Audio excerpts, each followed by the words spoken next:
بسم اللہ الرحمن الرحیم۔ بغداد کے مشہور شراب خانے کے دروازے پر دستک ہوئی۔ شراب خانے کے مالک نے نشے میں دھت ننگے پاؤں لڑکھڑاتے ہوئے دروازہ کھولا تو اس کے سامنے سادہ لباس میں ایک پروکار شخص کھڑا تھا۔ مالک نے اکتائے ہوئے لہجے میں کہا، معذرت چاہتا ہوں، سب ملازم جا چکے ہیں، یہ شراب خانہ بند کرنے کا وقت ہے، آپ کل آئیے گا۔ اس سے پہلے کہ مالک پلٹتا، اجنبی نے اس کے کندھے پر ہاتھ رکھ کر کہا، مجھے بشر بن حارث سے ملنا ہے، اس کے نام بہت اہم پیغام ہے۔ شراب خانے کے مالک نے چونک کر کہا، بولیے، میرا نام ہی بشر بن حارث ہے۔ اجنبی نے بڑی حیرت سے سر سے لے کے پاؤں تک سامنے کھڑے شخص کو دیکھا اور بولا، کیا آپ ہی بشر بن حارث ہیں؟ مالک نے اکتائے ہوئے لہجے میں کہا، کیوں، کوئی شک ہے؟ اجنبی نے آگے بڑھ کر اس کے ہاتھوں کو بوسہ دیا اور بولا، سنو بشر بن حارث، خالق ارض و سما نے مجھے کہا ہے کہ میرے دوست بشر بن حارث کو میرا سلام عرض کرنا اور کہنا، جو عزت تم نے میرے نام کو دی تھی وہی عزت رہتی دنیا تک تمہارے نام کو ملے گی۔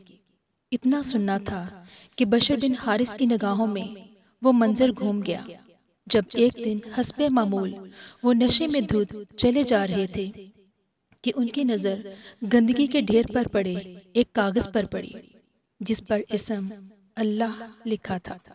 بشر نے کاغذ کو بڑے احترام سے چوما، صاف کر کے خوشبو لگائی اور پاک جگہ رکھ دیا اور کہا، اے مالک عرش العظیم، یہ جگہ تو بشر کا مقام ہے، آپ کا نہیں۔ بس یہی ادا بشر بن حارث کو بشر حافی رحمت اللہ علیہ بنا گئی۔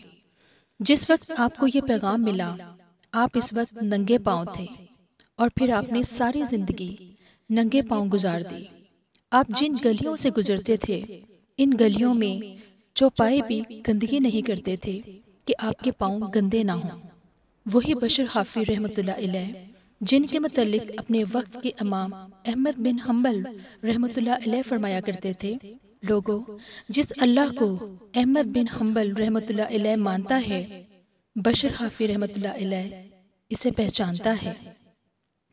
بس ہمیں کوشش کرنی چاہیے کہ کہیں اخبار یا کاغذ کے کسی ٹکڑے پر اللہ پاک یا رسول پاک صلی اللہ علیہ وسلم اور مقدس ہستیوں کا نام نظر آئے تو اسے کسی پاک جگہ پر رکھ دیں۔ ہماری ویڈیو اچھی لگی ہے تو لائک کیجئے، شیئر کیجئے۔ چینل پر نئے ہیں تو ہمارے چینل کو سبسکرائب کیجئے، بیل آئیکن کو پریس کر دیں تاکہ ہماری آنے والی ہر نئی ویڈیو سب سے پہلے آپ تک پہنچے۔